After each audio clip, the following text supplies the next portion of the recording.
The 2014 Real Sim Racing Asphalt Assault Series live tonight.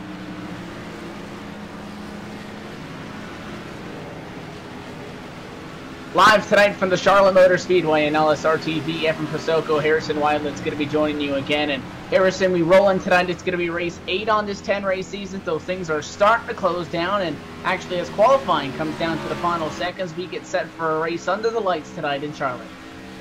Yeah, and Charlotte's a very different track compared to last week at Kansas. All the guys running up against the wall. We saw slide jobs, we saw crossovers, and we saw a track position really matter to stay on that high side. And very different here at Charlotte because, you know, Charlotte's got a wider groove, but of course these drivers setting the hot laps go into the bottom of the racetrack. But don't let that fool anyone here because you can absolutely pass on the high side here. I would say especially coming through 1 and 2, it could get very tight on the bottom. So it's going to be a wide racetrack tonight, I think.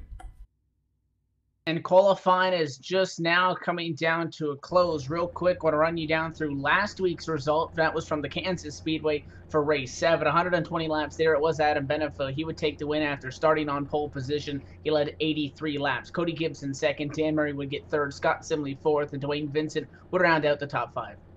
Yeah, Bobby Terrell came home in 6th. Not the finish he was looking for, followed by Ronnie Potts, Matt Lacrosse, Nathan Little, and Doug Manning rounded out the top 10. And now we are on the grid, and I said that it was Adam Benefield who started from pole and took home the checkered flag last week, and he's going to be up top. The fastest lap we've seen all night long, a 29.416. The number 85 Chevrolet to pole position, Adam Benefield. Going to be taking us to the green flag from the inside of that front row. Alongside him, second starting position, Matt Lacrosse, the number 21. Dwayne Vincent, he's got to win this season. He's going to be starting 3rd. Alongside of him, Dan Murray, he's 3rd in points. Nathan Little going to be on the inside of row number 3. That's going to be position number 5. Alongside him, the championship contender, 2nd in the championship standings, going to be Bobby Terrell, the 14 Muscle Milk Machine. Starting 7th will be the number 8 of Cody Gibson. Alongside of him, from 8th, the number 6 of Ronnie Potts. Bo McGuire's going to roll the number 50 machine off in 9th position. That's going to make up the inside of row 5. And rounding out the top 10, Scott Simley, the number 4 Ford. Starting 11th in the number 10 Impala will be John Abbott. Alongside of him, the number 48 of Kevin Linden. Brian Harvey, the Fearless Racing Chevrolet entry, Hot Wheels on that machine, will be starting in 13th. Alongside him, Doug Manning, the 51. And rounding out the field will be Keith Brooks Jr. in 15th, Brennan Mercer in 16th back in the series for, I believe, the first time this season, and the number 77 of Sherry Ann Mills will be starting in 17th. So we now get set to roll as the cars head off down into corners number 1 and 2 for what is going to prove Harrison to be a very exciting race. And he talked about the way you got to run this racetrack, but this is one of those tracks that can definitely support the 2-wide racing. The times also are so close in qualifying. The top 14 cars, just by 0.2 of a second, separate them throughout this field. So we're looking forward to a good one. And again, after tonight, only going to be 2 races to go. So this is really one of the last opportunities for some of these guys, maybe 3rd on back in the championship standings. If you're a Dan Murray, a Simley, a Ronnie Potts, even a Bobby Terrell, who enters tonight 13 points back from Benefield at the top of the pile, that you need to either assert yourself as a serious contender and run up front, log laps, and put down a dominating performance to make a statement, or on the flip side of that, just hoping that the 85 car has a bad night, because if that 85 machine has not been in the wall, he's been up front pretty much every single race.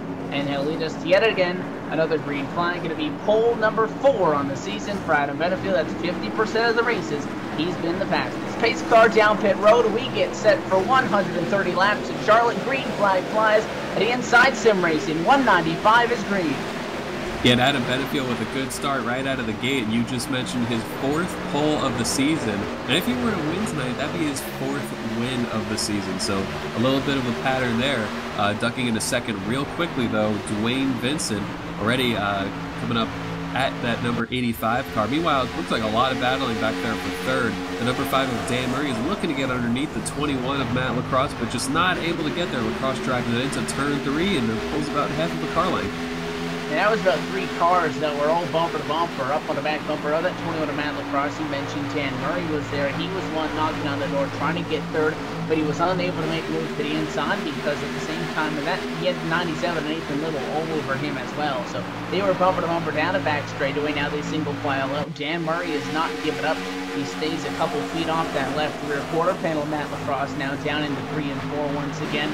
The gap between the top two about 0.2 of a second, but Dwayne Vincent, great run through 3 and 4. That time by scoring to the cycle through as lap 2 goes in the books, and he's able to pick up 0.03 of a second. So Nine Machine, Napa Chevrolet, Dwayne Vincent starting to creep in on Adam Benefield up front. Other than that, single file throughout the field, a little bit of side-by-side, 51 Machine and the 50 car. Bo McGuire going to go to the high side, and he'll attempt to make a pass, or rather hold off the 48 of Kevin Linden, and then more side-by-side back to back. Doug Manning went to the top side to hold off Brendan Mercer.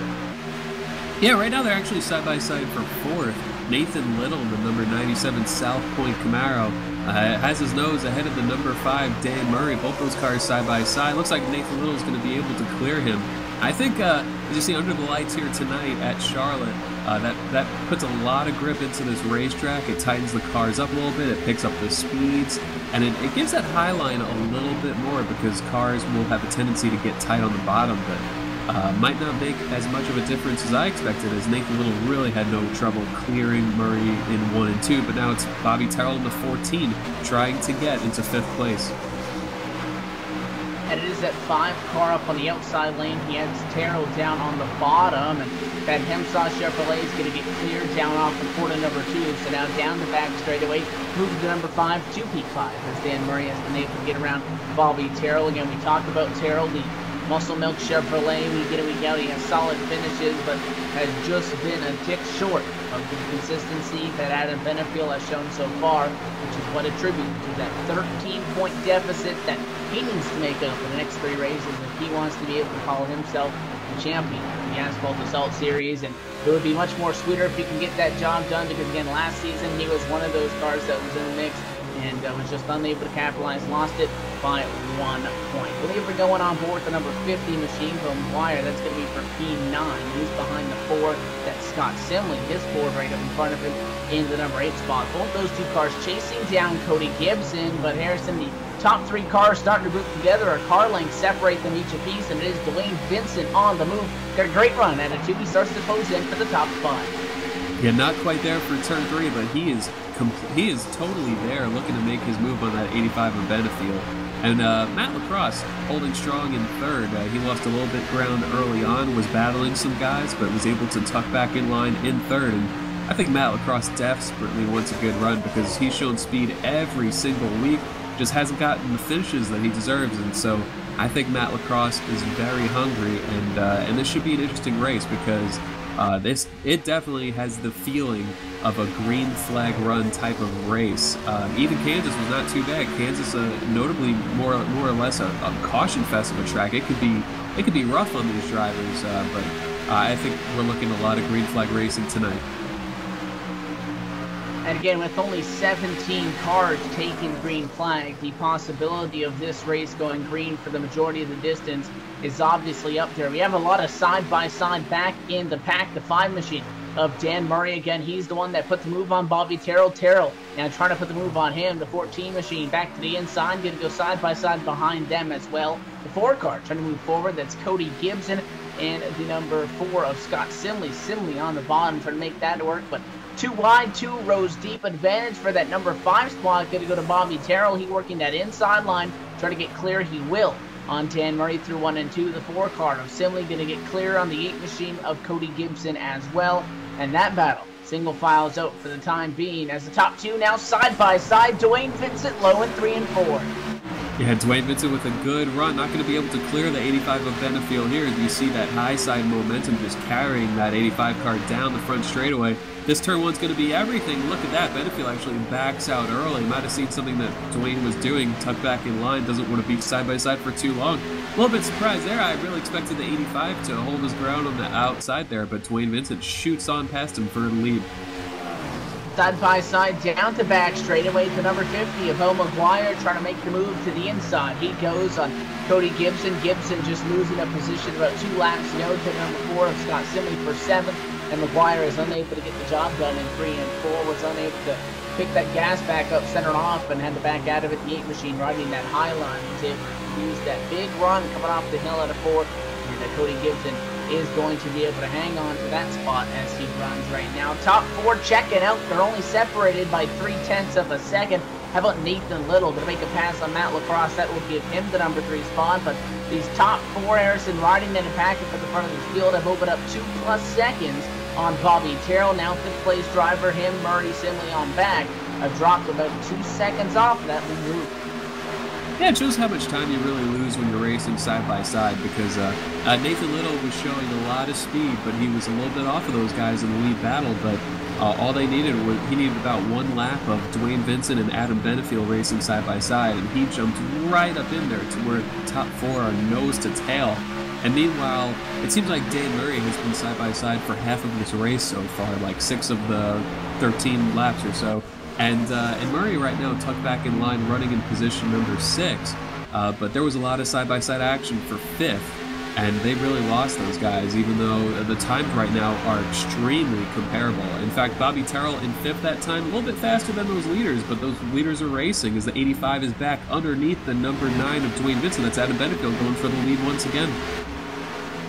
He's on the bottom. They're going to be door-to-door at the stripe. Advantage going to be to Adam Benefield, and the 97 trying to help the 85's cause as Nathan Little gave a little tap to the back end of that Roll Speed Dynamic Chevrolet, and the end of it is going to be Adam Benefield. He's able to get up and clear on Dwayne Vincent at a corner number 2, and it is going to be Nathan Little who was on that inside lane, maybe trying to capitalize on that as well, but because of the push that he gave the 85 down to the corner, backed off it a little early, so he didn't dump Adam Benefield, and in the end lost some time. So he'll drop back 3rd in line. Matt Lacrosse struggling to hang on to that top 3 now. He's only about 2 seconds off of the leader as they run right now, but everybody else separated by about a car length between those top 3 cars. He's about 4 car lengths now down to back straightaway, but these top 2 will not give it up, and it's a similar situation to what we saw last night on the Cup side of things, as these top 2 cars on track are just going to keep swapping out those top 2 spots on the racetrack all night long. They're able to use that little bit of a draft and get down to the inside. A lot of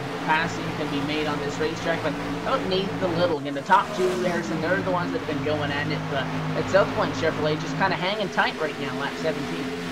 Yeah, he was 5th fastest in practice. He was 5th fastest in qualifying, and you know, we're 17 laps into this affair right here, and up to 3rd and holding strong. These guys are not leaving that 97 car at all. And as you pointed out, the swapping of the lead, that could be a bit of an interesting situation when you're in that lead battle, because it always feels like you're faster when you're running in 2nd, and sometimes that could be the cars either handling better in dirty air somehow, or that draft that you talked about. But sometimes you're just hitting your marks better when you're behind people, and the pressure of leading makes you overdrive just that hair. You really only have to get in maybe a foot too deep, and the car is just noticeably tighter. So that's an interesting battle that you really face here when you're trying to be that first car to lead a pack. So Lacrosse starts to slide back into number 4 spot, now over half a second out of that top 3 battle. But you mentioned Bobby Terrell. He was riding lap times even with, or sometimes better than our race leaders. And we got trouble with 51 machine. Caution flag gonna fly as the pace car rolls out. That's Doug Manning. He's down on pit road, and looks like he took the grass through there. He caught the fence at a corner number 4 and didn't really go around, but we are under caution. Kind of a strange call there by the iRacing sim. Yeah, it looks like he just got extremely tight at a turn number 4. That 51 car catching the wall, and he slowed it to a stop on pit lane. And I think what he was trying to avoid there is if his car hits pit lane, it actually gives you a black flag in this game. So you want to keep it on the grass, and his car just kept darting to the left, to where I think he locked it down to be safe. But that is a bit of a surprise that it brought the caution for that, but it's gonna be bringing all these guys down pit road. I expect everyone to take 4 tires. We single file up behind the base car in 3 and 4, and again get set for what could be first pit stops of the evening. It does appear Adam Benefield's going to be leading them down. If you see anybody throw any sort of crazy strategy at it early on in the races, all these cars are on the lead lap and they're all going to bring them down. So keep an eye on that 21 of Matt Lacrosse. He's been known to throw a two-tire strategy in there, Harrison, especially early in the races, so that he can kind of test the waters, get a better judgment on how that would work, maybe in a late race scenario. But 85 is going to bring him down. Again, Adam Benefield will have the advantage of that #1 pit stall for falling on pole position. One car overshooting the pit stall going to be the 50 of Beau McGuire. That's going to be the P9 car. He had some trouble, but right side tires on all of our top drivers. Looks like it's going to be pretty much 4 tires throughout the field. And off the drag race, off to the 97. Get it? Yes, he does. Nathan Little from P3 to the top spot. Oh, that's big for Nathan Little, because he has shown lots of speed all race, and now he gets to be in control of that field, get a jump on his competitors, and just a nice pit stop. And honestly, it looks like he got through that tire spin pretty well compared to his competitors there. And so that was a big pit stop. We're going to step away for our first commercial break of the evening. When we come back, going to be more green flag racing. You're watching 2014 Real Sim Racing Asphalt Assault Series presented by Inside Sim Racing and Derek Spear Designs. More on the other side.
And back live at the Charlotte Motor Speedway, live on LSRTV, the 2014 Real Sim Racing Asphalt Assault Series, and tonight the Inside Sim Racing 195 at the Charlotte Motor Speedway, currently working lap 23 under the caution flag.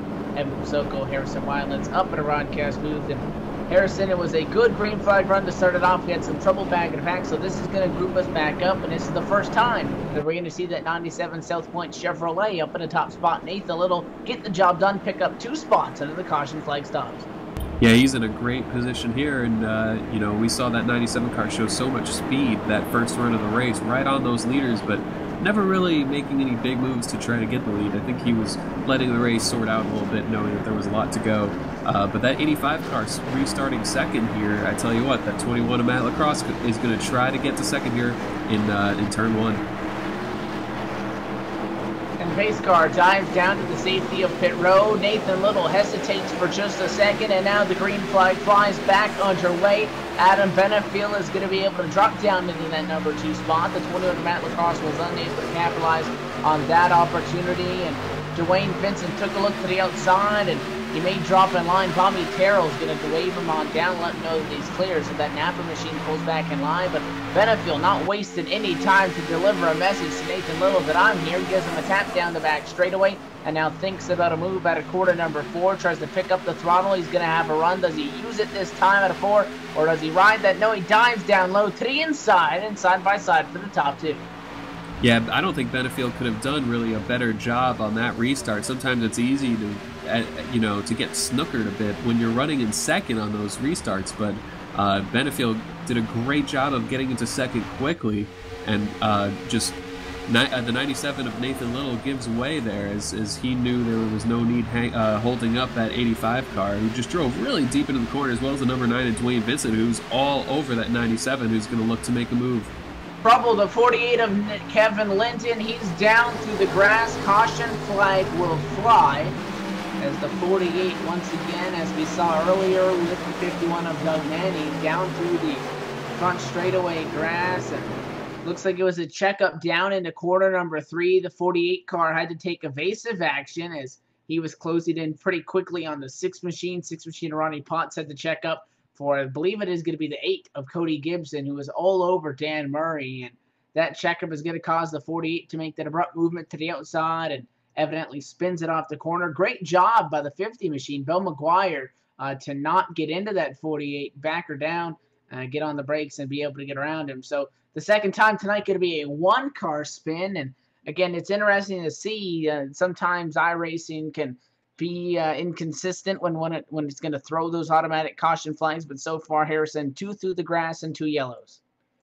Yeah, absolutely. I also would agree. Bo McGuire did a really good job there of avoiding. That could be a tricky situation, especially when you have people behind you at full song, and McGuire did a great job there. And actually, McGuire is one of the drivers this race running an interesting paint scheme. We saw Kevin Linton actually the caution just now.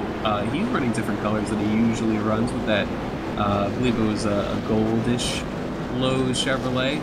Bo McGuire, similar colors. I'm a little bit surprised to see that pretty much everyone's coming down pit road except for Dwayne Vincent and Ronnie Potts elected to stay out as well. So that could be interesting right here.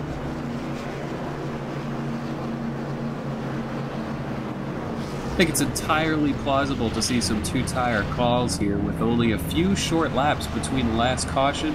Actually, it was just about a 2-lap run, a little bit less than a 2-lap run, and 2 tires were the call for many. Matt Lacrosse is one of the few so far to take 4.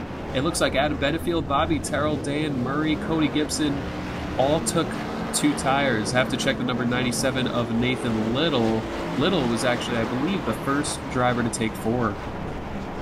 Interesting, because you think Matt Lacrosse, and he'd be one of the drivers that you would anticipate to throw the strategy curve into it, but on the 2-tire side. So he goes with 4 to see how well that would benefit him. You talked about the cars that stayed out, that did not come down pit road. The first one off pit road was the number 85 machine of Adam Benefield. In front of him, the cars that did not come down, Brendan Mercer, a lead lap car, John Abbott, a lead lap car, and then Ronnie Potts and Dwayne Vincent all going to be up in front of Benefield. So Benefield going to be the first car on 2 tires. That'll be about P5 for him, unless any of these top 4 come down this next time around. And if not, again, it'll be P5 for the first cars on 2 tires. And back to the 97 of Nathan Little, going to be about 9th position for 4-tire cars on back. Yeah, and it's a bit of a precarious position for everyone who came down, because restarting in 5th here, you do have to work through some traffic, and you get held up just the slightest bit, and that certainly it's easy to get held up here and then be stuck on the high side, be stuck on the low side. You never really want to be in that position. You want to make your own destiny at all times as a race car driver, so these guys are going to have to manage traffic pretty well here. Take this quick moment under the caution flag to talk some quick track stats at the Charlotte Motor Speedway. This racetrack located in Charlotte, North Carolina. It's a 1.5 mile speedway, capacity crowd of 146,000 race fans can pack in here on any given race weekend, owned and operated by Bruce Smith Speedway Motorsports Incorporated. Broke ground back in 1959, opened in 1960, but what makes this track special is that 24 degrees of banking down into those corners. There's also 5 through the quad oval and down that back straightaway. And I actually want to talk about that quad oval, those 2 kinks in the front straightaway, the dog legs, the short jeeps, whatever you want to call them. Very different than if you go to a racetrack that has that gradual left-hand turn in the, in a tri-oval. Walk us through some of the challenges that squeeze in there through, especially in the 2-wide, 3-wide situations, how challenging that quad oval can get. I think in like heavy traffic situations, it can be very interesting because sometimes people sort of lose their line a little bit. Obviously, it's simply physically impossible to follow the dash lines as if you were in a highway with the speeds that we're traveling here. So it could get a little bit tight, especially in 3-4 wide situations. Usually 3 wide can work out, but once you get either to the start-finish line or out of that second dog leg, it could be a little bit tricky. But another thing that a track like this has with the 2 dog legs, and right up there, you're literally running up against the grass rather than having the ability to use the apron that you see at a place like Chicago or Kansas. And so I think that lets drivers get pretty defensive, and so you'll see quite a bit of low lining there through the 2 dog legs. Lights are off on top for pace cars, so we will take actually what's going to be a 100 lap to go restart. As a race leader now, Dwayne Vincent can lead us, and it will be lap 31 when the green flag drops once again. Here in a couple of drivers, and again, one of the pesky things about racing in a sim is the fact that our equivalency of a mechanical failure is some sort of connection issue. And because of that, you'll see blinking, you'll see guys having issues connecting to the sim. Well, a lot of these drivers talking about they got some heavy storms where they're racing from and are having some connection issues. So going to keep an eye on those drivers, but we get set to go back green to on in the 60 to make up the front row as we roll at a quarter number 4. Dwayne Vincent in control. He has to when the pace car hits pit road until the sim throwing the green flag. He'll hesitate, and the 6 machine is going to try to guess it. A good job, almost over-guessed it, and he'll have to back it down as Vincent takes us back green. Wow, that was quite the aggressive restart from Ronnie Potts. He backed off to not beat the leader to the line, tucked back in a second, but a really good job there. Meanwhile, the 29 of Brennan Mercer is stuck on the outside. Benefield looking to make quick work of him, not able to clear him down the backstretch though, but I tell you, as Adam Benefield and Bobby Terrell and others work their way through traffic here, that gives Dwayne Vincent the ability to try to build as much distance as he can. On board with John Abbott to the inside, through and gone. He gets around Ronnie Potts, and he'll take the number 2 position away. Benefield already up to the number 4 spot, and side-by-side back line of contact. The 5 machine of Dan Murray, he gets into the back of Bobby Terrell while being side-by-side with Brendan Mercer. That'll check him up. The 8 machine stuck behind him. Cody Gibson nowhere to go. He'll ride the back bumper on Murray down into 3. Yeah, Dan Murray just lost a lot of momentum there. Now it's a hornet's nest right there, that number 8 car all over the place as he tries to look for a hole underneath the number 5 of Dan Murray. But these guys are losing their patience as well because it's a huge gap. Just 1 lap ago, that 5 car was on Terrell, and now it's at least 15-20 car lengths. And as the side-by-side battle continues for a second, John Abbott on the outside, that's the number 6 of Ronnie Potts on the bottom. I tell you what, I think John Abbott, one of his best tracks is Atlanta. This is a bit similar to Atlanta, and I know he's on old tires up there, probably going to lose a few spots because of it, but John Abbott doing a real solid job. He's sliding backwards, and it is the 85 of Adam Benefield who says we need to get moving because he has been all over the back bumper of those 2 machines the last 2 laps. And now that Abbott having to ride that high lane and the inside has been opened up, Benefield's going to get clear on him. The 14, no crossover. John Abbott to the inside down into quarter number 3 and going to try to get back to the throttle, a little bit loose on entry. Benefield's going to be able to hang on to it. So now it is Bobby Terrell who needs to try to find a way around that 10 car because only 1 is separating him, and obviously the guy that he's battling in that championship, Adam Benefield, who now holds 3rd, side by side behind these guys for 6th. Once again, Dan Murray finds himself side by side. It's Nathan Little, now Mercer and Edie Gibson going at it. Yeah, and Cody Gibson had to check up a little bit because he had nowhere to go. The 29 of Mercer got underneath him, and then Matt LaCrosse even thought about 3 wide possibly for a moment before backing out of that. But Cody Gibson on the outside here, he has tires over that 29 of Mercer, and you see him just carry that momentum from the high side all the way down that front straightaway. But I tell you what, all of this racing in the middle of the pack, Adam Benefield was just able to clear Ronnie Potts for second, but that's a gap of about a second and a half from Dwayne Vincent to Adam Benefield. And so Benefield's got tires, but you know what? I think Dwayne Vincent right now is feeling pretty good about his call to stay out there. 1.3 seconds the gap, and gonna get an updated look at that this time by the start finish line, and pretty much the same. Benefield's able to pick up about 2/100ths on that, but it is still Horza. One car up on the outside wall. That's Cody Gibson, hard in the wall in turns number 1 and now through 2. Just looks like he got in there too hot, rode the wall, and just grazed it coming in. And once that safer barrier sticks out, gave him quite a shot. Went 3 wide as the side-by-side battle tried to get around him. And when you get in the wall there, you just kind of get sucked into it. You kind of get stuck. So took him a little bit to get off. His replay goes up now, but he'll drop to the tail end of the lead lap. Yeah, no caution for that, but you know, that is one of the easiest mistakes to make, and it's one of the things that you kind of battle. The right front fender of these Nationwide cars kind of sticks out a little bit further than you would expect them to, and he caught that wall right before turn 1 entry, before he would even lift, and as you said, it just kind of sucks you in. It just reels you in, and it won't let you go. And about halfway through the corner, he was able to get it off of the wall, almost careening down into the Fort of Simile, but actually he did a really good job to keep it out of everybody's way and only come down as much as he could, because it really snaps down the track when that happens. But that's probably a good bit of damage to that number 8 car, and a lot of track position lost.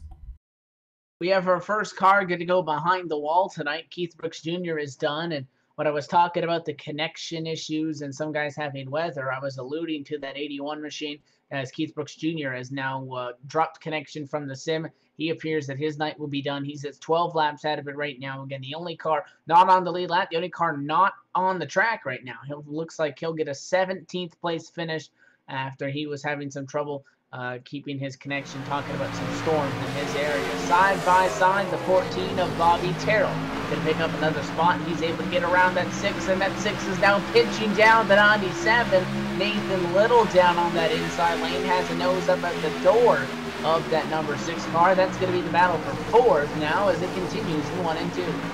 Yeah, we see him giving just as much room as he thinks that he has to. Nathan Little doing a good job of holding his line, just trying to limit his momentum, because if you bog these cars down, they just lose everything up off of the corner. So Nathan Little is so close to clearing the number 6, and it appears that he will do that down the first straightaway, but just not able to get clear. That number 6 stays just keeps just above that number 97.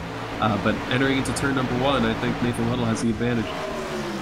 Well, that 1+ second gap is starting to evaporate up front now as Ronnie Potts will slide in line behind Nathan Little, and in front of the 5 of Dan Murray, who got slowed up out of 2, and that's going to open up the door. John Abbott back to the inside once again. That's going to be battle for the number 6 spot. Abbott on the inside, and it is Murray up on the outside. Lane advantage going to go to John this time by that start-finish line, but I was talking about that gap up front, only 0.6 of a second, but 0.9 have been shaved off of it from Adam Benefield as he continues to close in on Vincent. But this battle rages on for 6th position. Bo McGuire wants a piece of the action. He's coming up behind him. Yeah, Bo McGuire doing a pretty good job tonight. Started, I believe he was just outside the top 10, but right now Dan Murray right now has been stuck on the outside for seemingly this entire race almost, and you know, we heard from Murray last week after a top 3 finish, and he seemed really frustrated with the racing at Kansas, and he's probably a little bit frustrated right here, but I have to think that he's happy to be in Charlotte the way he just did not seem to appreciate the racing at Kansas. But back to position number 8 for Dan Murray. That's going to put Bo McGuire up to 7th. And so that golden black Chevrolet, you know, we saw him just miss Kevin Linton, which brought out that last caution. Did a really good job to avoid that. And you know, sometimes that's just what you need to get some momentum on your side, get that mojo going. A lot of bumper to bumper, and these cars, I want to say almost 4 through 12, are separated by just about 1.5 seconds. Here you go. 4th position through 13th position, only separated by about 1.7 seconds. So that means a lot of single file, but a lot of bumper-to-bumper. Side by side, once again, it's Murray and McGuire. McGuire is on the defense on the inside lane. He has the advantage at the start-finish line, but Murray on the inside, Hemsaw on his Chevrolet, the number 5 car on the bottom, and they're going to pinch each other. They get real close to each other's doors through 1 and 2. 5 car slides high up the right track, and the 50 Bill McGuire once again going to utilize that run coming down off that corner to get clear of Dan Murray and hang on for the number 7 spot. Yeah, the 50 really came down to the 1 and 2 and ran Murray tight. And then as Murray went up the hill, so did McGuire, giving more room, but it's extremely hard to pass. You have to back out of the throttle, just do everything that you can to get the car to rotate as much as it needs to. And you certainly don't want to be out of the throttle too long here. You only want to be out of the throttle as long as you have to. A lot of times you want to just roll deep into the corner and get on it about halfway, and any more than that, and you're watching the guy on the outside and you just pull it away. And so Dan Murray back to 8th, while the 50 of McGuire up to 7th. And all this racing, Scott Simley, that number 4 car, is creeping into the picture here. And, you know, Simley is 4th in points, and he hasn't been setting the racetrack on fire here tonight. But he's a driver that we've really grown accustomed to seeing in that battle. We saw him in the three-way battle for the win at Kentucky. Dan Murray looking underneath the number 50 under Bo McGuire again. McGuire gives room, but I tell you what, these two drivers look like they're just driving tight race cars right now. The 51 car, Doug Manning behind the wall after catching the outside wall about 2 laps ago, brought it down, parked it in his stall, and the crew pushing it back to the garage area. His night is done. That will end up giving that team a 16th place result, which now leaves us 15 cars on the lead lap right now, as Dwayne Vincent is under attack because it's a car length between the top 2, as Adam Benefield has chased down now 1+ seconds on the gap that was almost 1.5 not too long ago, and it's down to half a car length, down to just feet now, 1 and 2, as Benefield going to get back to the throttle here at a 2 and take a crack at it down the back straightaway. Does he have enough of a run? He'll hesitate to the inside now, and he's going to make the move for P1. Yeah, Dwayne Vincent looked in his mirror and he knew the deal. He's given a lot of room here, going to tack back in line behind the 85. He says, "You go on by. I saw you coming." And so I like Dwayne Vincent's call. These guys have more than a second on 3rd right now, or just about a second actually. Bobby Terrell that lap brought it to just under a second at 97 hundredths behind the leader. But Benefield with his newer tires, he's been running about a 10th faster than Dwayne Vincent on average. Early in the run, he was getting most of the ground, as you could imagine. It started to level out a little bit.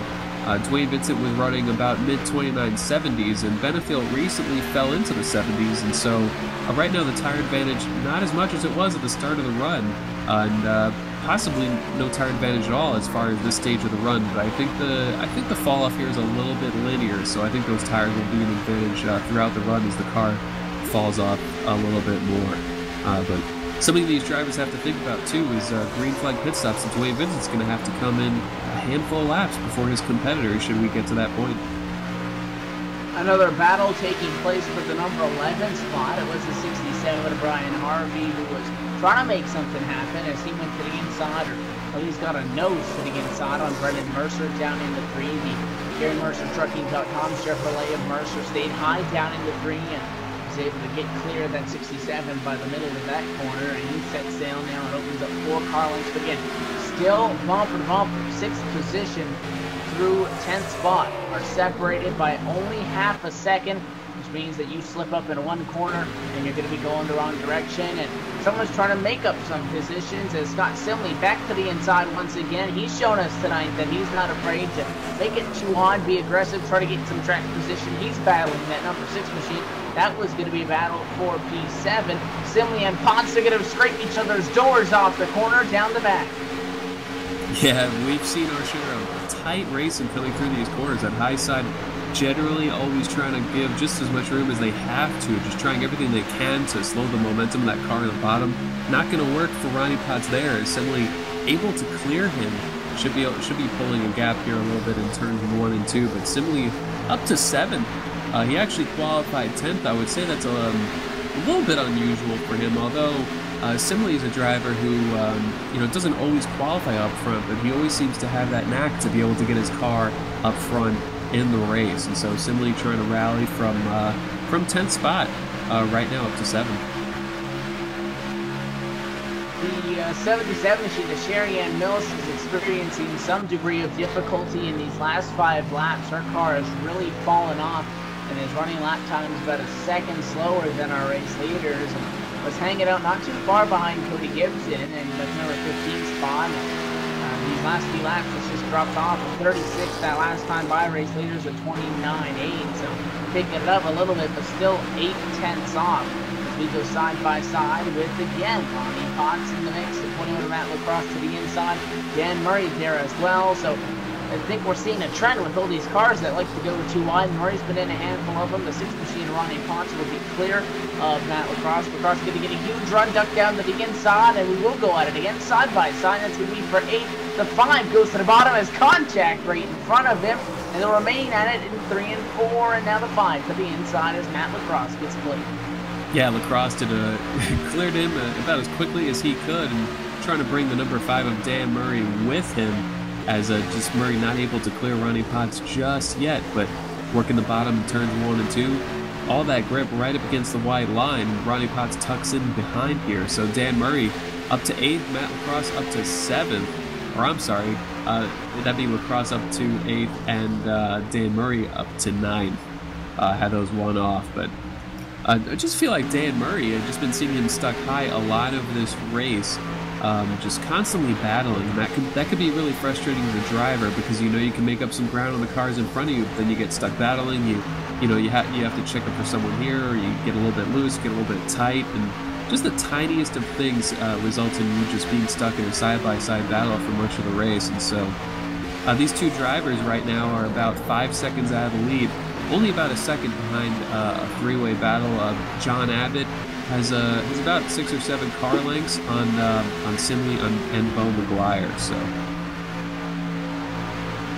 and we're starting to close in on the halfway point, just about 5 laps shy of that. And obviously, green flag pit stops, as we talked about a couple laps ago, is going to have to start to come up in these drivers' minds. You're going to have to factor that into the equation on this race, but it's good to see that the only 2 cars that we've seen retired have not been from major racetrack incidents. I don't think we've really seen a lot of torn up sheet metal, excluding the fact that the 8 machine Cody Gibson broke the wall down 1 and 2. Other than that, the cautions that we've seen have been cell spins that just went down to the grass, and the 2 cars that have retired so far, we can basically classify those as mechanical failures, with Keith Butcher Jr. dropping the connection and Doug Manning just pulling it off the racetrack and taking it behind the wall. But Benefiel, again, 5/10 of a second as he continues to pull on Vincent, but that number 2 spot about to change. Bobby Terrell to the inside. He'll have a nose up the driver door. Vincent going to be nose to nose now, down into 3. Don't expect much of a challenge from that Napa Auto Parts Chevrolet, as Bobby Terrell is able to get through and clear half a car length with the advantage down the back. Yeah, remember, Bobby Terrell was on the exact same strategy as the 85 of Benefiel. Both hit on the same lap. Benefiel had the better track position coming out of the pits, and so Terrell has passed these guys a little bit later than our leader has. But moved Bobby Terrell up into the 2nd position. It's going to be about 8/10 of a second out of the lead. And as far as pitting is concerned, as Dwayne Vincent drives way deep into turn 1, I think he just totally misjudged where Bobby was his lifting point, since it was the first time that Bobby Terrell has been out in front of Dwayne. So a little bit of a miscalculation there, but these guys are all right at this point as they're discussing the braking points for turn 1. But I don't think we'll see anybody really short pit too much here this run, because I think the fuel window, they're going to literally get to their fuel window when the fuel window opens up to get to the finish. And so that's a strategy that we probably won't see tonight. It'll just be 4 tires should we get to green flag pit stops here soon. Dwayne and Bobby having different opinions on how that went down as they went into 1 and 2. Dwayne thinking that Terrell asking if he did a little bit of a brake check, and Bobby letting him know that he's just riding his own race. Vincent, his statement is that he feels the 14 let off a little bit early there, and In the end, it does cost an on spot. Nathan Little is able to get around it, so that South Point Chevrolet can move up to the number 3 spot. But how about John Abbott? Right now sitting 5th position on that strategy column to the last caution flag. He does have the 4 of Silly breathing down his neck, but a good improvement as John started this race at 11th. Harrison is even top 5.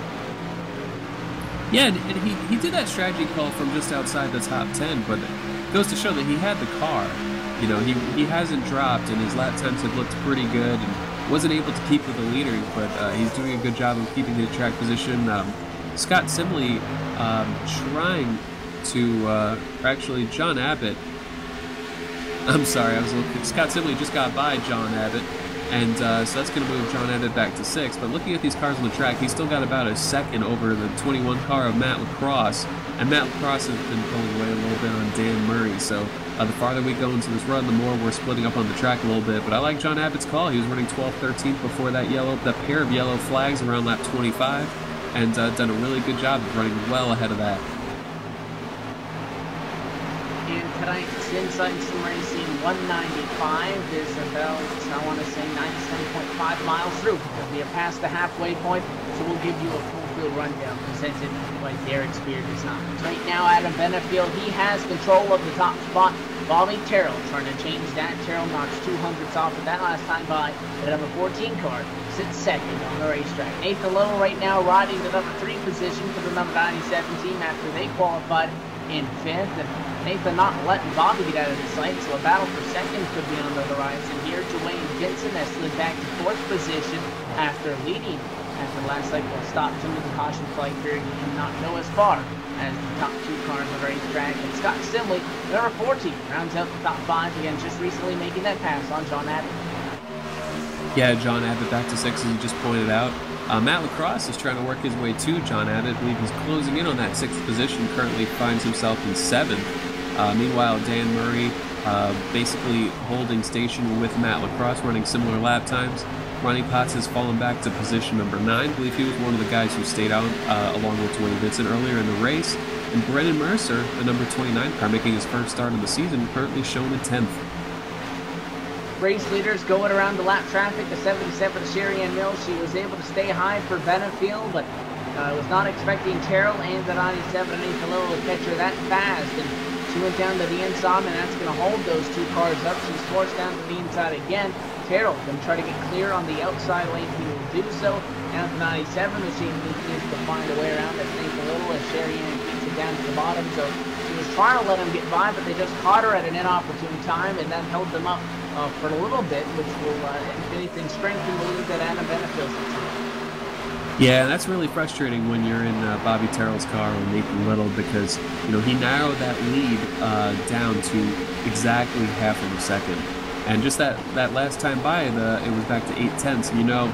When we talk about Bobby doing a better job on the long run, possibly, he's averaging just a couple of hundredths better. So when you lose 3/10 in just one corner, that could be incredibly frustrating, as the next lap he only knocks 100th off of that. So it feels like you're working to make up all that ground, and then one corner can really just take away all that hard work. And so, but I think Bobby Terrell is good at keeping his emotions in check, and I don't think he's going to let it affect him aside from just just 3/10.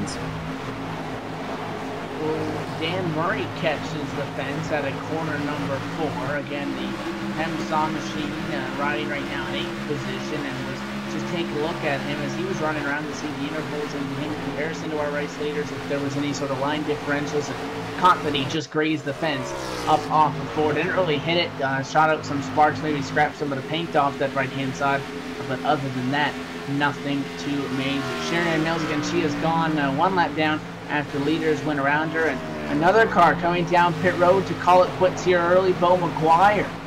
That Pepsi machine had some right side damage. He was running right behind the 4 of Scott Simley, caught the fence at a corner number 4, got some what appears to be only minor damage, brought it back down pit road into the stall, and much like we saw happen earlier with Doug Manning, just shut her off, and team pushing that car behind the wall, so his night appears to be done. That would be P15 for Bo McGuire. So all the cars still in action right now, only one of them off the lead lap, Sherry Ann Mills, so we see a caution. She would most definitely take the lucky dog position She rides 14th, one lap down. Last car on the lead lap right now. Well, they're fighting for it. It was the 48 of Kevin Linden. They're side by side off the corner number 4.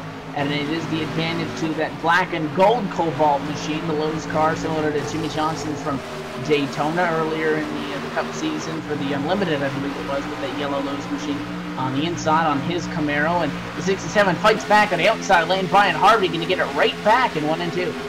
Yeah, almost a bit of a mustard color in that 48. I forget the exact color which that was that Jimmy Johnson ran, but Brian Harvey gets really tight there at a turn number 4. It opens up the door for the 48 of Kevin Linden.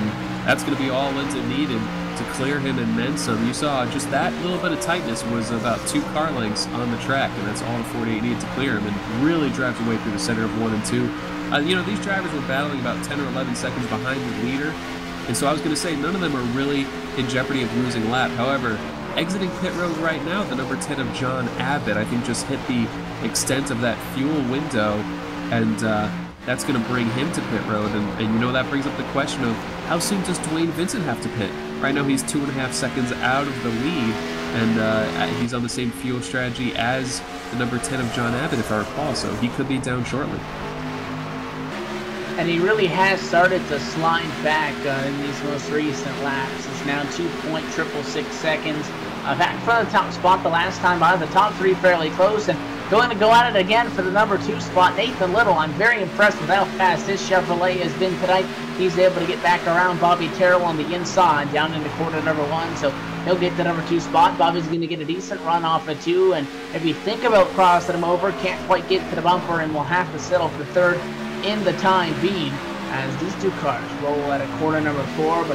But it feels like in that he only has 0.6 of a second, so Nathan Little flying on this long green flag run. He may putting up a battle here for the top spot here, depending on how long it takes till everybody cycles through and is forced down pit road for those green flag stops as it looks now. Yeah, these guys up front are feeling the effects of a changing race car. It hasn't slowed down, the pace hasn't slowed down dramatically in the last couple of laps, but it's just been very methodical.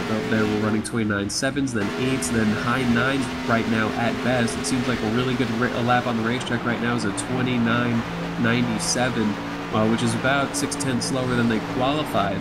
And so the car's retaining a lot of speed, but that fall-off just seemed very methodical.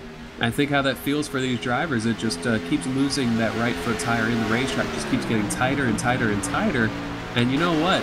I think we've seen Adam Benefield been the fastest on the long run, and pretty much most of the races we've seen this year. Not the case right now. That 97 of Nathan Little, I think he's got this figured out, and he's coming for that 85 car in a hurry. He is flying. Knocks about 0.15 off it that last time by, which will shrink that gap down that Benefield has to 0.3 of a second. Is this maybe just some tire conservation, maybe over the extent of the run, Harrison, that's allowing Little to get such a great run here in the latter stages on these tires? Do you think maybe it was Benefield who drove it so aggressively to get up to the top spot, maybe used up his tires a little bit more than we're seeing Nathan Little, because he is straight coming 3 car lengths now, the top 2. Yeah, I think the usual scenario is just how much you have worn the right front tire. Usually if you have more right front tire left, that lets you drive up there. As the 85 catches the wall at turn number 2, and the 97 is going to shoot right on by for the lead. That's not going to help that race car.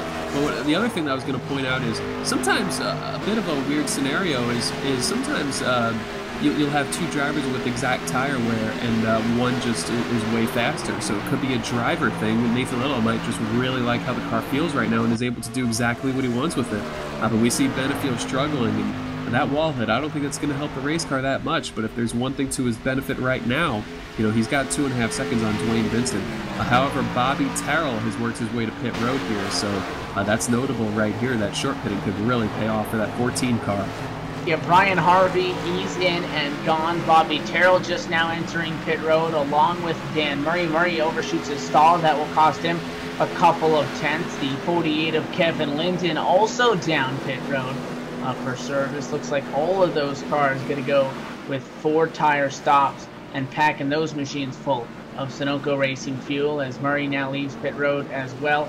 And is that a 2 tire only, right sides only on the 5 of Dan Murray? A long 2 tire stop because he overshot his stall. Going to be interesting to see if this gamble can pay off. Yeah, you know, it used to be that you would take two tires with a tight setup, and usually it would the difference between those worn left sides and new right sides would cause your car to rotate a lot better.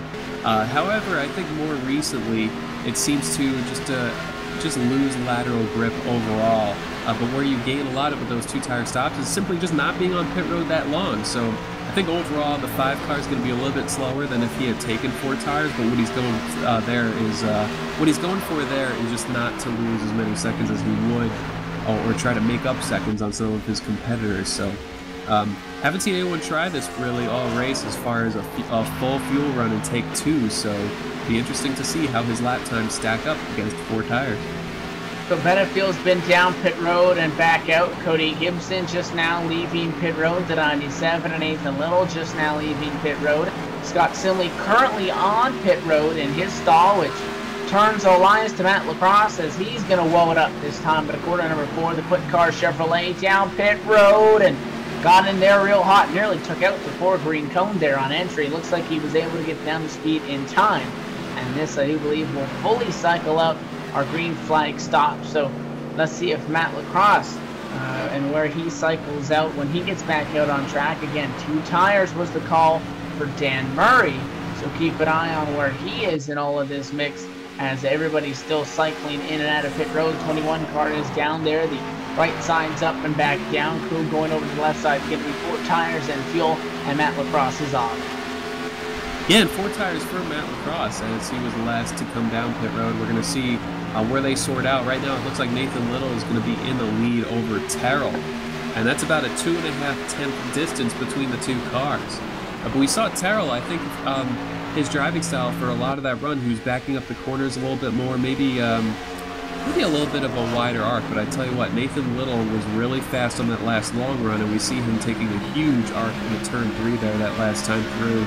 And meanwhile, Benefield, you know, he's not completely gone from these guys, but it's about 9/10 of a second from the leader to Adam Benefield. That's 6/10 between Terrell and Benefield. So Terrell's got a clean race car, Nathan Little's got a clean race car, and I think Nathan Little likes the view from out front.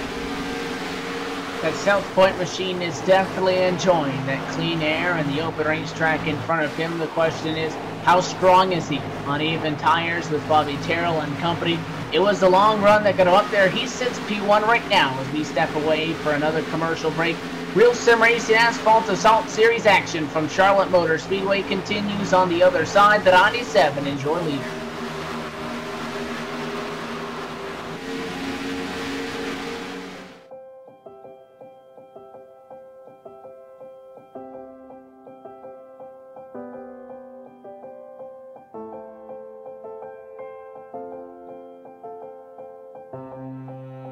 Trucking has always been a part of me. It started years ago when my dad and granddad were hauling vegetables to market in Liverpool. The family immigrated to Canada in the late 60s and settled near Alliston, Ontario. I bought my first truck in 1982 and Mercer Trucking was born. Today, Mercer Trucking has over 50 trucks in terminals in Toronto and Los Angeles. Our storage facilities at both terminals can handle any size of distribution needs throughout North America. We service the continental U.S., including Hawaii and Alaska. We run over 120,000 miles per month and some of the best equipment on the road today. We specialize in less than truckload shipments, show freight, we do rush team service deliveries, and haul your refrigerated or heated product.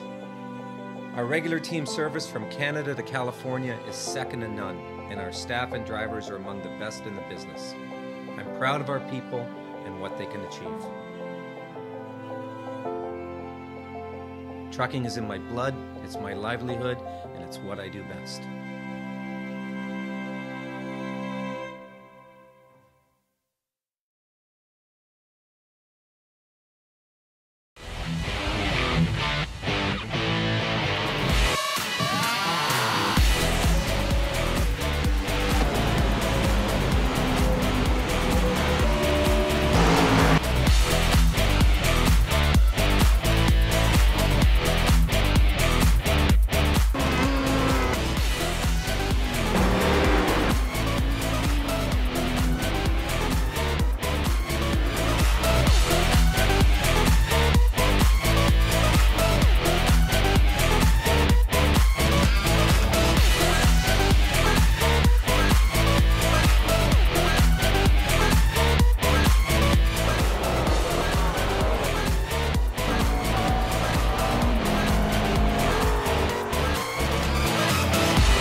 Back under the lights tonight in Charlotte, North Carolina, the Charlotte Motor Speedway playing host to tonight's Inside Sim Racing 195, but Real Sim Racing Asphalt Assault Series presented by Inside Sim Racing TV and Derek's Beer Designs alongside Harrison Weinlitz. My name is Evan Kusoko, Laura Lawson down in the production hauler, and we're starting to close in on the latter stages of this one, Harrison, and it is Nathan Little who has worked all night for it. He finally has that top spot, and he's been able to hold about 3/10 of a gap over Bobby Terrell.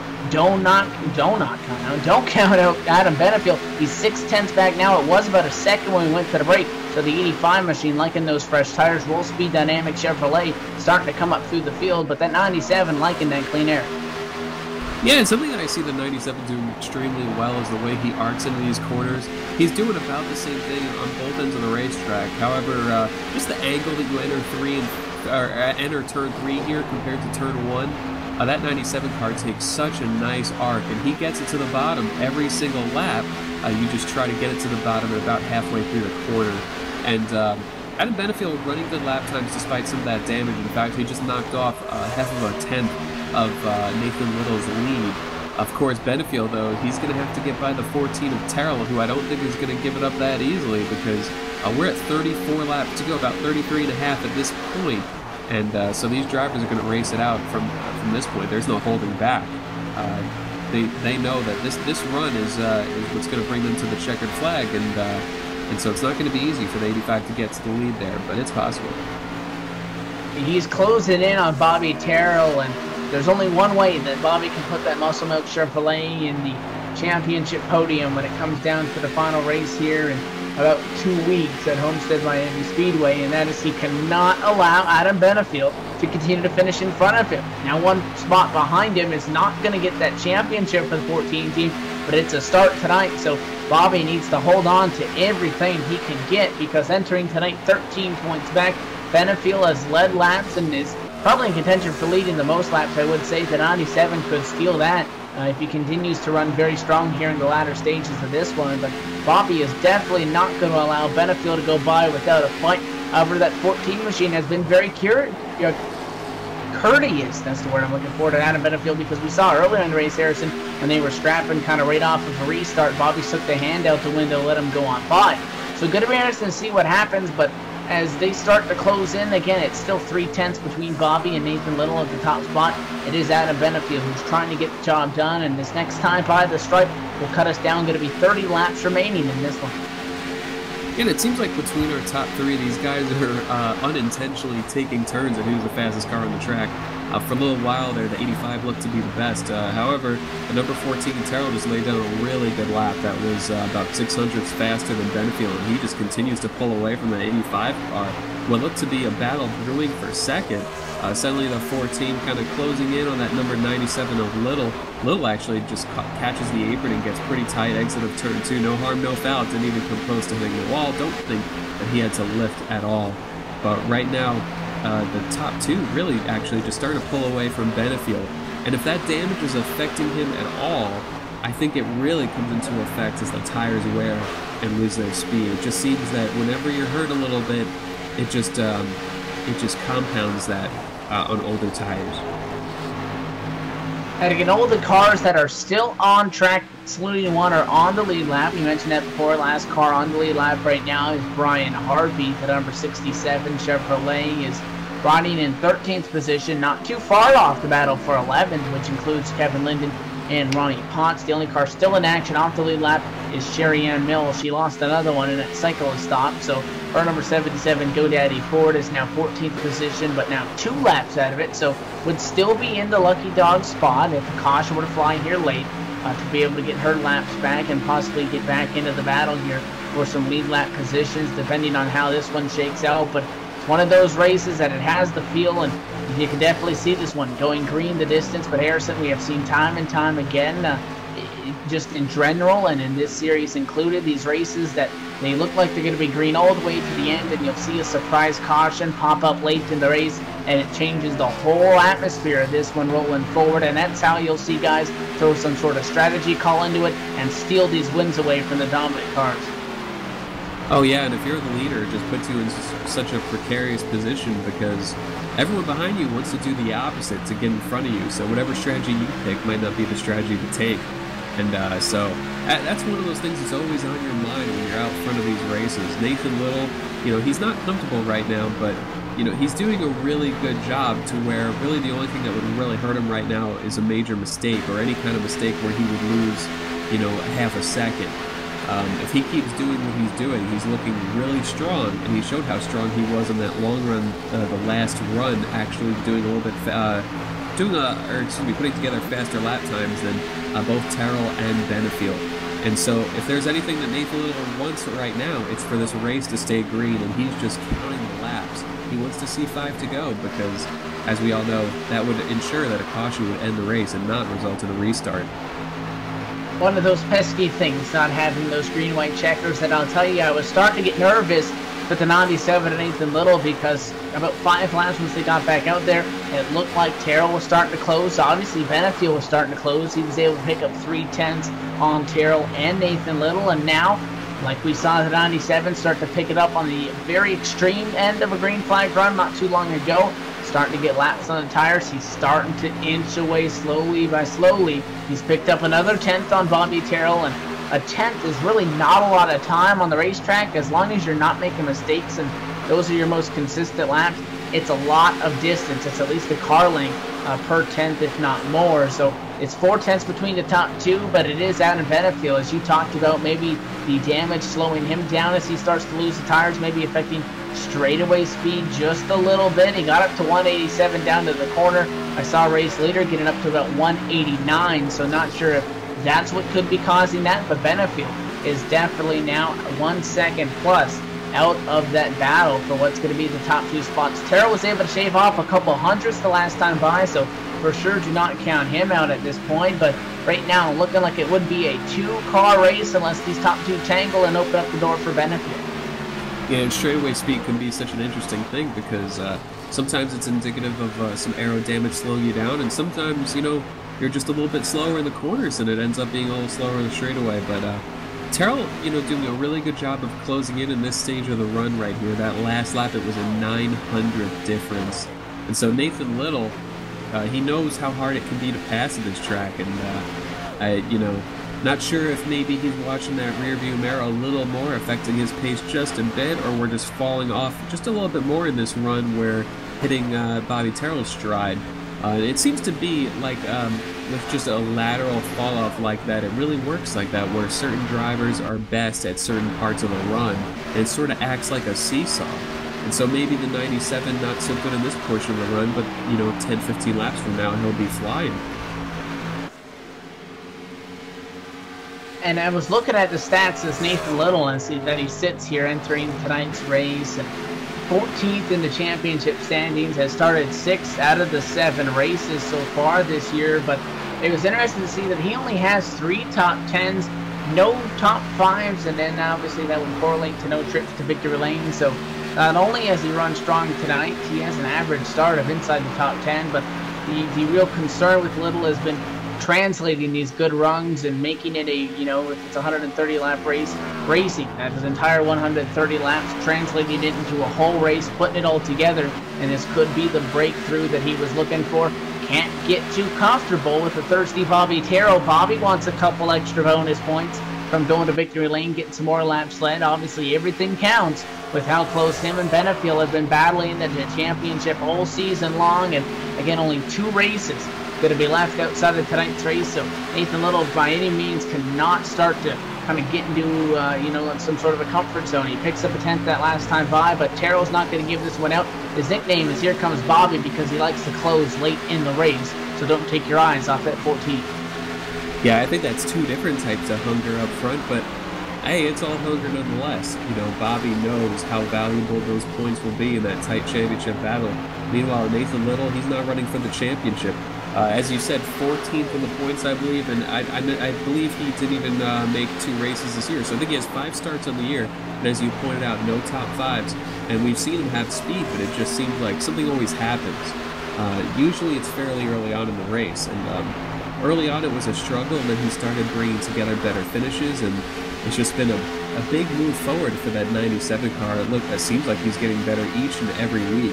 And, you know, 5th in practice, 5th in qualifying, he might not have been on some of these guys' radars up here. But look at him. Long green flag run. We only have 16 laps to go, and he's starting to pull away from that 14 car once again. Yeah, now up to over half a second. Benefield has really dropped off. He's 1.6 back in 3rd. An update on the rest of the cars inside the top 5. Dwayne Vincent is 5.7 out of it in 4th position. Matt Lacrosse is 7 back in 5th. Dan Murray, the 2-tire call, has in 8th position as a notable 13.8 seconds back. But Nathan Little really starting to put it on him. 3/10 that last time by. It's nearly a second now for the top 2 positions, and it's not the fact that Bobby Terrell had a bad lap, maybe a 10th slower than he would have liked, but Nathan Little, fastest lap at a racetrack by 2/10 in comparison to any other driver. He's flying up front that he can taste that victory. He's about 15 laps away. It'll be 14 to go this time at the stripe. Yeah, and something noteworthy about this, and what might be affecting Bobby right now that also could have affected Benefield, is when you start to lose that draft in front of you, the driver in front of you barely gets clear of you latching onto that slipstream. They could really pull away. You know, these cars not generating a ton of draft here, but it is noticeable, and it has an effect. And that's something that you want to break as quickly as you can. And as we get deeper into this run, I think that's what you're seeing here. Another lap in the books for Nathan Little, and Bobby Terrell crosses the stripe 1/10 slower, now 9/10 is the gap. We got a couple of battles going on throughout the field. A battle right now for P5. Scott Simley about a car length and a half, now 2 car lengths off the back bumper of Matt Lacrosse for 5th position, and 2 more cars that have been close together all night long. Tail end of the lead lap, Brian Harvey, Ronnie Potts, 12th and 13th positions respectively, are separated by about 3/10 between the 2 of them. But the battle for 5th, I believe, is going to be the closest one that we see on the racetrack right now, and it's going to go for a pass. The 4 car to the inside. Simley trying to make something happen. At that time by the stripe, these 2 got 12 to go. Yeah, Simley has been battling track position seemingly all night. Was a little bit shocked to see him running in the battle for 9th and 10th earlier, but methodically moving his way forward and without the cautions to really help him. We saw those 2 cautions quickly around lap 20, and then I believe 1 much later on after that. But having to do most of this work on the green flag run, Scott Simley able to get by that 21 of Matt Lacrosse, and I believe that's what he needs to pull away. And you know, Simley sees Dwayne Vincent ahead of him. Looking at their lap times, you know, it'll be interesting to see if Simley's going to be able to catch up to that 9 car, but it looks to be a bit of a daunting task right now of about a 1.6 second advantage from 4th to 5th. And so a number of these drivers feeling comfortable in the top 5 about keeping what they have, but maybe not so comfortable about catching the guy in front of them. However, Bobby Terrell just gained about half of a tenth on Nathan Little that lap. A pretty good lap for Bobby Terrell, 29.86. Meanwhile, our leader's at a 90, and he's coming up on Sherry Ann Mills. So he's going to hope to get by her as quickly as possible to not lose any momentum. And again, we have seen lap traffic play some sort of a factor in tonight's race. So when Benefield led, he was able to get through, but it was the guys behind him that got caught. She yields high, and he's able to duck low off the corner. So he's able to get through and clear as Terrell is able to close in on her now, and he'll get the run off the back straightaway. So don't imagine the Muscle Milk Chevrolet having much interference, as Sherry Ann Mills announces over the radio that she will stay high, and Bobby's going to get all that on the inside, so he'll get through and clear, no issue. But it really is Nathan Little strutting his stuff here late in the going, and is starting to really put down some solid lap times, still consistently running the 29.9s. Terrell in 30.0s, 29.9s for Adam Benefield. He's kind of leveled out there, but every once in a while Nathan Little is able to pull out a 0.7, which is really how he extended that gap so quickly from half of a second to a second now, and now he's back to the point where he's just adding on hundredths each time by, running those consistent laps as he starts to get closer and closer to that checkered flag. And as that lead has really built here recently, that really alleviates the pressure that Nathan Little could have been feeling, and a lot of times that allows you to hit your marks a little bit better, because you realize, I can make a few mistakes here and get away with it. I don't have to run perfect laps to hold on to this lead. And a lot of times that's all you need to actually pick up the pace once again and really stretch the lead. And so coming to the line here is going to be 6 to go. Nathan Little knows, he doesn't have very far to go, but he's got a nice lead that's going to be extremely difficult for Bobby to close the gap from, unless that 97 car makes a mistake. So I think we can expect Nathan to just keep her within the walls and keep her within the lines on the track and try to bring her home from here. And as we start to close in on this RSR Asphalt Assault Series race, again, I want to thank the kind folks at not only InsideSimRacing TV for title sponsor on tonight's race, title sponsor on the series, but also Derek Spear Designs got some nice button boxes and pedals up for grabs here. Top 25 of the point standings going to be up for a draw for those, and also a nice prize going to be going to our champion.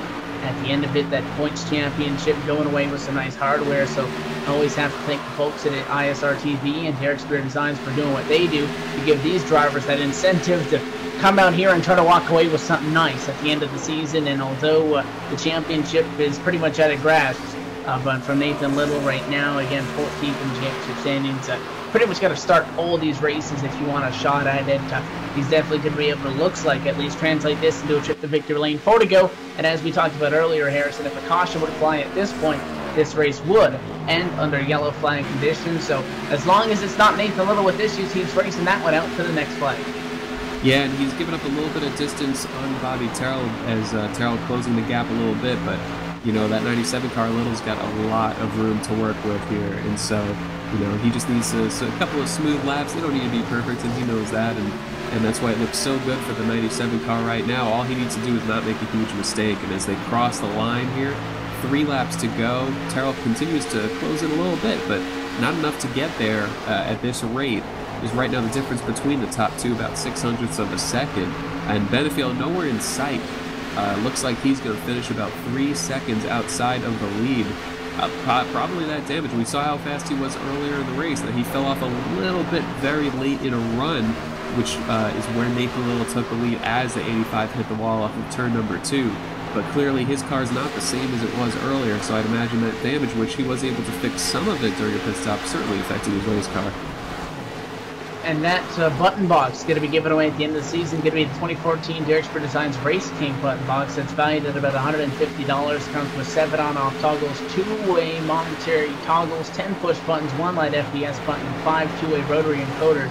For a total of 32 unique functions. And again, the drawing for the top 25 drivers, as white flag in the air for Nathan Little, is going to be up for grabs. The Phonetic CSR Elite pedals, that's valued at $177 as well. So again, thank the kind folks over there for making this deal happen. But race number 8 about to be in the books, because 2 more corners to go for Nathan Little. The number 97 South Point Chevrolet started in P5. He's going to leave P1 off of quarter number 4. The InsideSimRacing 195, Nathan Little to victory lane. First top 5 of the season, first win of the season, and I'm sure he's a real happy camper right now. We'll get to talk with him shortly, but what a performance. Didn't qualify on the front row, didn't practice in the top 4. He was actually 5th both practice and qualifying, but what a statement. He really had speed this race. He had early speed, he had late run speed, and you know what? That's what it takes to beat Bobby Terrell and Adam Benefield, their own game right here. And Nathan Little is going to be able to bring it down on the front straightaway and slow it down. First career real sim racing trip to victory lane. Nathan Little is finally going to put that machine in victory lane as he burns it down on the front straightaway. First career win. How about that? And you know what?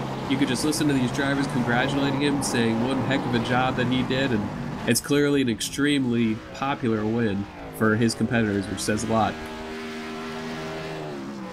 And as good as it is to see the competition in the championship standings, the top 2 continue to trade it off week in and week out, it is always a feel-good win to see somebody who's out here week in and week out finally be able to translate that into victory lane. So while Nathan Little celebrates, we got a couple of drivers who aren't happy with each other over the radio. We'll touch on that later, but going to step away for our final commercial break. Post-race show coming up, and we'll talk with what I expect to be a very ecstatic Nathan Little.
Trucking has always been a part of me.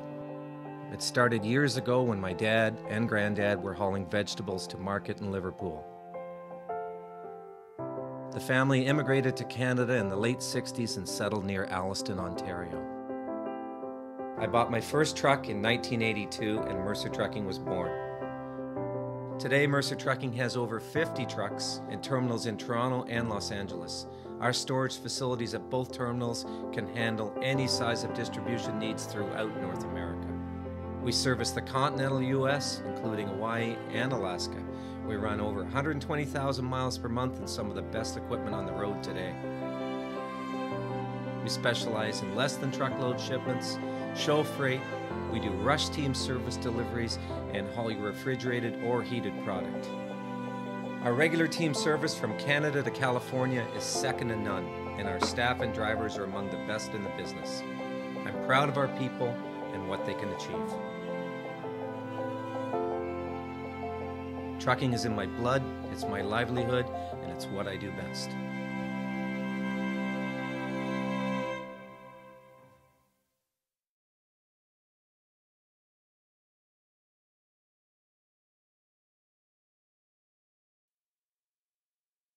Back live at the Charlotte Motor Speedway, and after 130 laps, it is Nathan Little to take it to victory lane. We'll run you down to the final finishing order presented by InsideSimRacing TV and Derek Spear Designs. Top 10 drivers going to be Nathan Little, followed by Bobby Terrell, second, Adam Benefield, third. We'll talk to the top 3 finishers in just a moment. Dwayne Vincent, 4th place result. Scott Simley, 5th place. Matt Lacrosse, 6th. Dan Murray, the 2-tire call, winds him out in 7th position.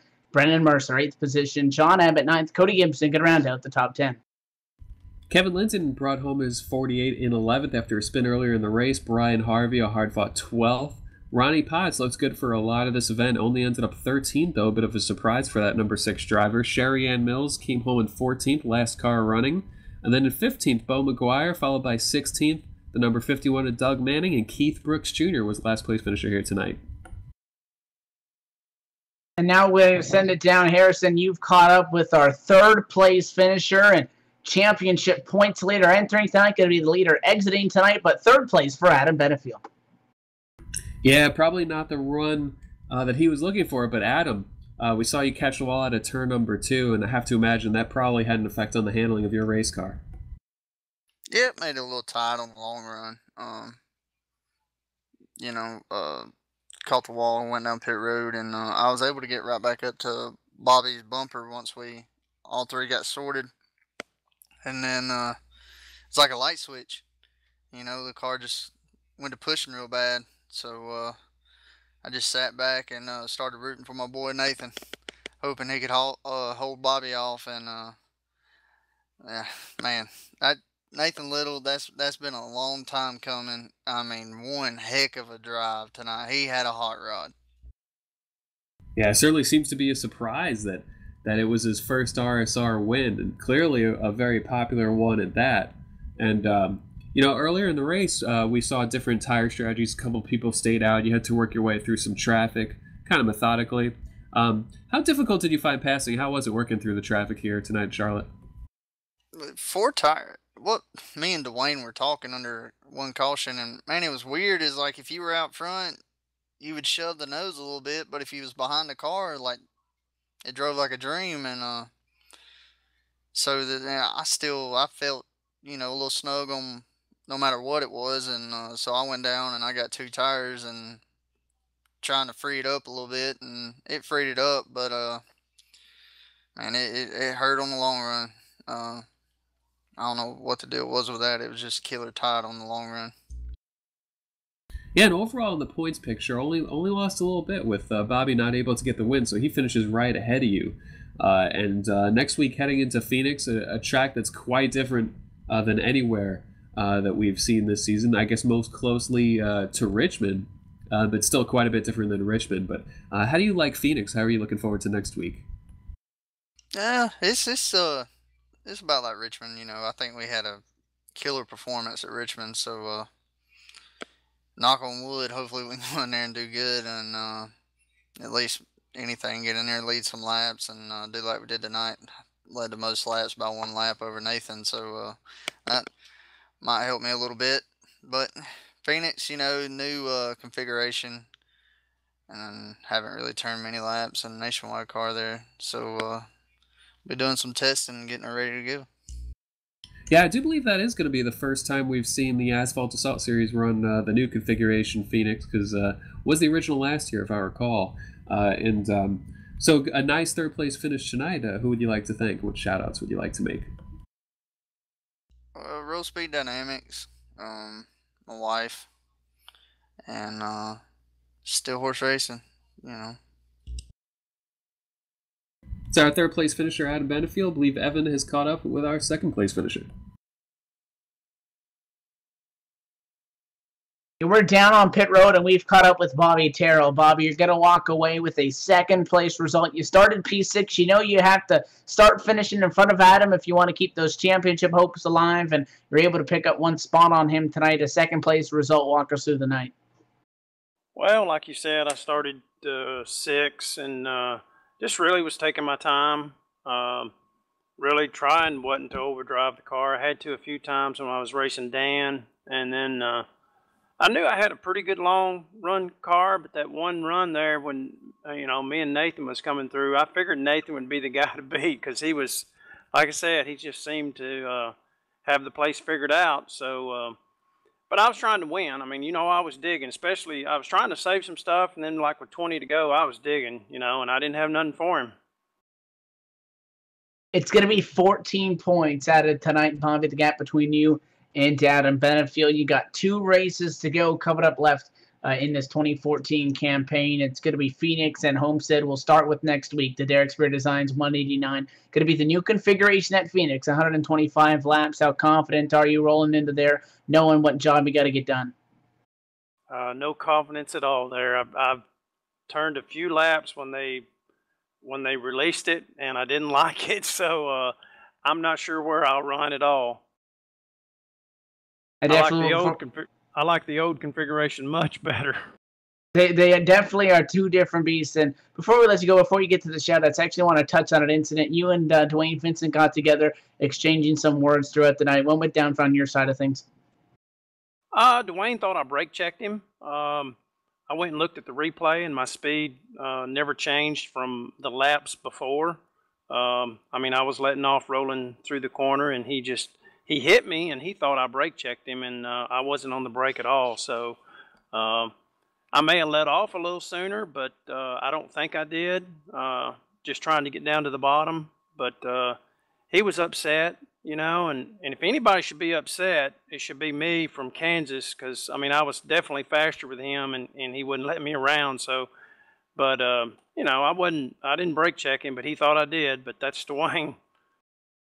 Well, now, before we let you go, sponsors and shout-outs. Who makes it happen for you and the 14 crew? I'd like to, thank RSR, LSRTV for doing it. Hippie's Paint Shop, you guys up in the booth as usual.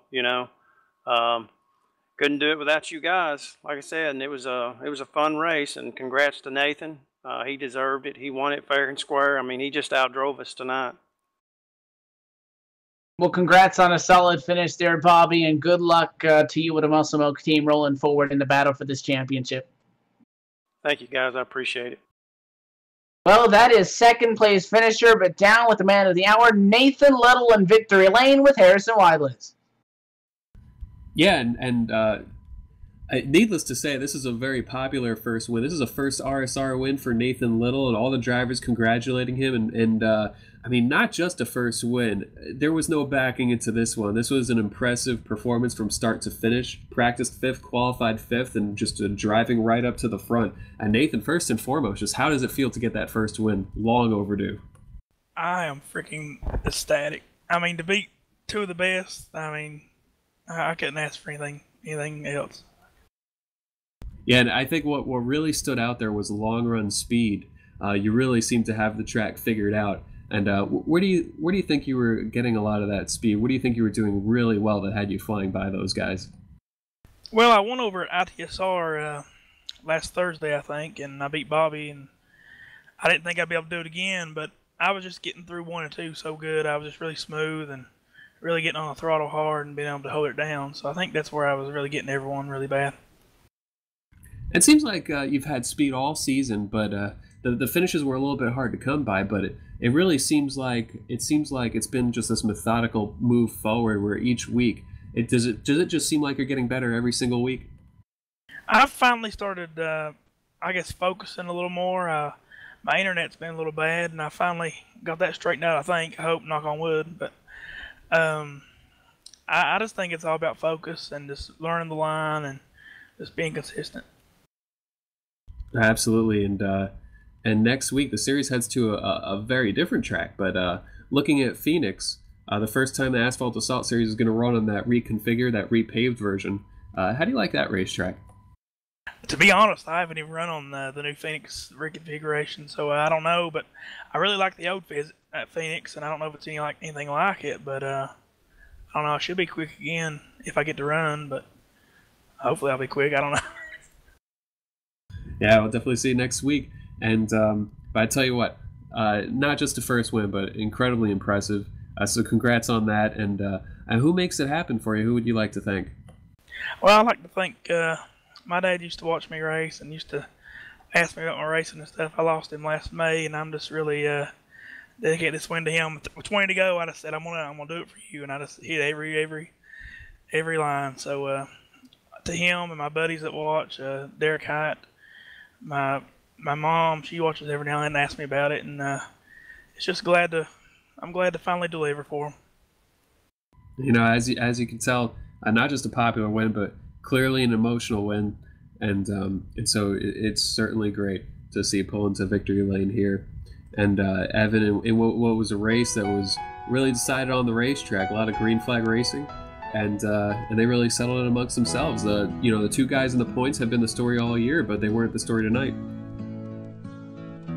Yeah, very, very popular win, and hard to believe that it's going to be the first time that Nathan Little makes it to victory lane in RSR competition. But he gets the job done tonight in Charlotte Motor Speedway. Going to be the racetrack that is money for him and able to take home that win. And like you said, we saw the 2 early cautions, but other than that, it was decided on the racetrack. The strategy, the green flag stops, the tire conservation, everything came into it. And Nathan Little showed us why the 97 definitely deserves to be obviously recognized week in and week out, and is going to be a serious contender for, I believe, some more wins here down the line in RSR competition. So that does it tonight. Harrison, before we step away, your closing thoughts on the night. You know, I think the most obvious thing, obviously, the story of Nathan Little, but looking at the points picture as well, you know, that 14 Bobby Terrell, he out-finished Adam Benefield. However, Terrell didn't lead a lap. Benefield led the most laps by 1 over Nathan Little from his early lap leading. And so Terrell not even gaining a point here tonight, so that's got to be frustrating. But 14 points, you can make that up in 1 race, and we've got 2 to go. 2 races to go, 14 points separate the top 2 in the championship standings, and that does it from tonight. Charlotte in the books, and we have a first-time winner in RSR. The top 2 in the championship still flex their muscles. They run runner-up to the leader and finish, again, only separated by each other second and third to the top 2 in the championship. This championship is still up for grabs, although Adam Benefield is going to have to slip, or we're going to have to see Bobby Terrell turn it up another notch. We'll find out in 1 week's time. So on behalf of everybody at RSR and here at LSRTV, Laura Lawson down at Production Holler getting us on air. Harrison Weinlitz for joining me. My name is Evan Pasoko. We'll see you for the next race. Going to be 1 week's time. Phoenix International Raceway, the Derek Spear Designs 189.